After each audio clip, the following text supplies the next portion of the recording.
रविजी नेपाली राजनीतिको एउटा यस्तो चमत्कारिक पात्र हो जसले एक्लै, त्यो राजसभाका साथीहरूलाई चित्त दुख्छ होला, तर जसले एक्लै आफ्नो नाममा 11 लाख भोट ल्यायो, जो जीवनमा राजनीति नै गरेको छैन तर अत्याधिक मत ल्याएर जित्यो।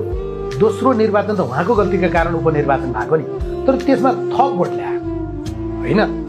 जो एउटा व्यक्ति, तपाईँ पनि सञ्चारकर्मी, म पनि सञ्चारकर्मी, रविजी पनि सञ्चारकर्मी, एउटा सञ्चारकर्मी आत्महत्या दुरुत्साहनको मुद्दामा पक्राउ पर्दा देशभरका युवा युवती चाहिँ भरतपुरका सडकमा गएर उहाँका पक्षमा नाराबाजी गरे। त्यो तपाईँलाई हामीलाई हुँदैन होइन, तर उहाँका पक्षमा त्यति भयो।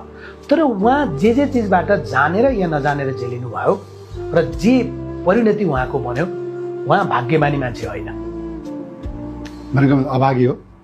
उहाँको नियतमा म खोट देख्दिनँ। नियतिले उहाँलाई यस्तो बाटो लैजाँदैछ, उहाँलाई भाग्यमानी भन्न गाह्रो भयो। तर रवि व्यक्तिगत रूपमा चाहिँ खराब चरित्रको मानिस होइन र अरूमाथि जे व्यवहार गरिएको छ, रविमाथि गरिएको व्यवहार अलि अचाक्ली हो कि जस्तो लाग्छ मलाई।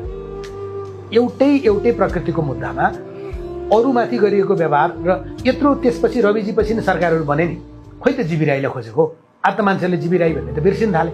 ल, रवि गृहमन्त्री हुँदा ल्याउनलाई उहाँले कोसिस गर्नु भएन, अहिलेकाले चाहिँ किन कोसिस नगरे? अहिले त ओम प्रकाश अर्याल हुनुहुन्छ, योभन्दा अगाडि पनि गृहमन्त्री हुनुहुन्थ्यो, उहाँले चाहिँ किन नगरे? त्यसै हिसाबले काहीँ न काहीँ राजनीतिक दलसँग निकट रहेकाहरूलाई, केही नामहरू नै छन् पदाधिकारीहरू, उनीहरूलाई अलि बढी लिभरेज दिएको, उहाँलाई अलि बढी कसेको हो कि जस्तो चाहिँ लाग्छ। रविजी नेपाली राजनीतिको एउटा यस्तो चमत्कारिक पात्र हो जसले एक्लै, त्यो राजसभाका साथीहरूलाई चित्त दुख्छ होला, तर जसले एक्लै आफ्नो नाममा 11 लाख भोट ल्यायो, जो जीवनमा राजनीति नै गरेको छैन तर अत्याधिक मत ल्याएर जित्यो। दोस्रो निर्वाचन त उहाँको गल्तीका कारण उपनिर्वाचन भएको नि, तर त्यसमा थप भोट ल्यायो होइन।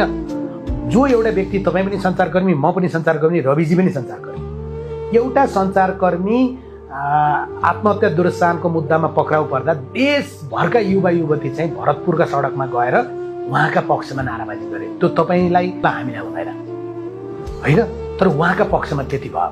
तर उहाँ जे चिजबाट जानेर या नजानेर झेलिनु भयो र जे परिणति उहाँको बन्यो, उहाँ भाग्यमानी मान्छे होइन, अभागी हो।